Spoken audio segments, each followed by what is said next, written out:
So I have this very vivid memory of being a kid and learning to kind of memorize scripture. I was actually part of this group that every week we would go as little kids and be a part of, and it was with our church. And actually, it was, I think, a collection of a bunch of churches that would get together at this particular group, and uh, and you would get prizes for the amount of scriptures that you memorized. So like every week you would memorize a scripture and you would get points, and then the points would turn into prizes.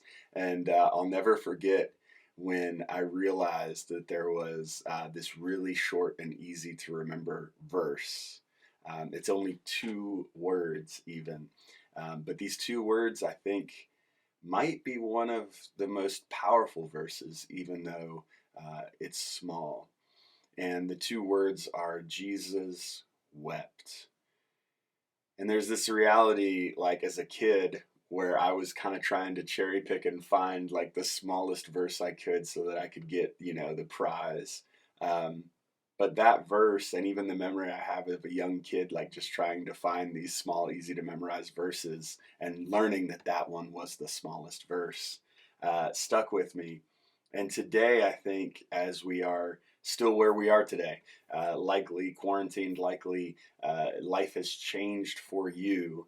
I think the reminder that Jesus wept when he experienced and saw suffering um, should allow us to know that like it's okay to be sad right now.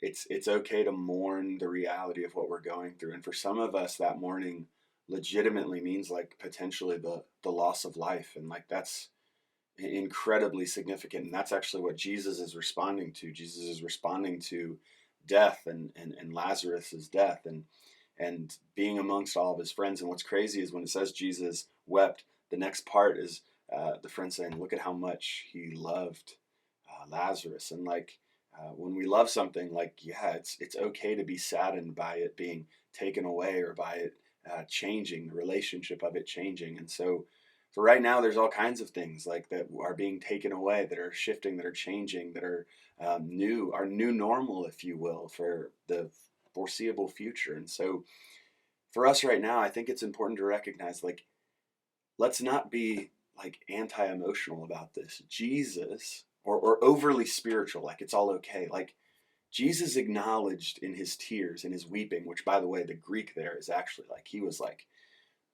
beating his chest, weeping. Like there's this like absolute like mourning, even almost like borderline anger there, like that Jesus is angry with this, like and saddened by it.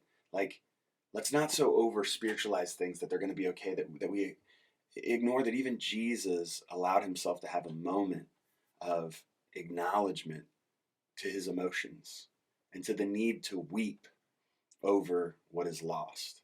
And so today, a reflection for us might be to take some time to reflect on the things that we've had to change over the past few days, the things that have we've lost. And that might be something very severe and very serious. And it might be something that for us was really something we were looking forward to. Um, I know as we're talking to our kids, we're having to continually look down the calendar and express different things that might be changing. And we might need to tell them, like we just had a conversation with my daughter that, hey, this camp that was planned, things might be changing. And that can be really hard for a kid to understand, like, oh, I was so looking forward to that. I mean, she's been talking about it since last semester. So like, there's even those things that it's okay to acknowledge, and it's okay to be saddened by the missed connections that you're going to have there.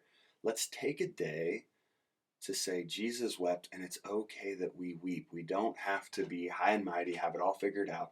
It's okay to show our emotions. And as we show those emotions, let's lean on those around us, maybe those in our immediate family that are with us right now, or maybe we call and we share our grief with a close friend or a close family member. So take some time today to process that, even as Jesus did.